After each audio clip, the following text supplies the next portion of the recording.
രണ്ട് മെത്രോപൊളിറ്റൻ എമിരിത്തൂസ് കർദിനാൾമാർ ഈ കോൺക്ലേവിൽ പങ്കെടുക്കുകയില്ല എന്ന് വ്യക്തമാക്കിയിട്ടുണ്ട്. അതിൽ ഒരു കർദിനാൾ അന്തോണിയോ കൻസാരസ് വലൻസിയയിൽ നിന്നുള്ള എമിരിത്തൂസ് കർദിനാളാണ്. രണ്ടാമത്തെ കർദിനാൾ കെനിയയിലെ നെയ്റോബിയിൽ നിന്നുള്ള മെത്രോപൊളിറ്റൻ എമിരിത്തൂസ് കർദിനാളാണ്. അതോടൊപ്പം തന്നെ 4 കർദിനാൾമാർ കൂടി ഇനിയും റോമിൽ എത്തിച്ചേർന്നിട്ടില്ല. അവർ ഇന്ന് എത്തിച്ചേരുമെന്നാണ് പ്രതീക്ഷിക്കുന്നത്.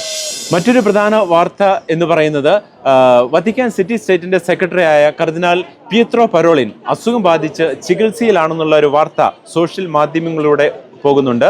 അത് തികച്ചും തെറ്റായ വാർത്തയാണെന്ന് ഹോളിസി പ്രസ് ഓഫീസിന്റെ ഡയറക്ടറായ മത്തിയോ ബ്രൂണി സ്ഥിരീകരിക്കുകയുണ്ടായി. ഏതായിരുന്നാലും കോൺക്ലേവ് നടക്കുന്ന സിസ്റ്റൈൻ ചാപ്പലിന്റെ മുകളിലായി ചിമ്മിനി ഒരുങ്ങിക്കഴിഞ്ഞു. ഈ ചിമ്മിനിയുടെ മുകളിൽ നിന്നാണ് മാർപ്പാപ്പയെ തിരഞ്ഞെടുക്കാനുള്ള ഭൂരിപക്ഷം കിട്ടി പോപ്പ് എലക്ട് ചെയ്യപ്പെട്ടാൽ വെളുത്ത പുക ഉയരുന്നത്.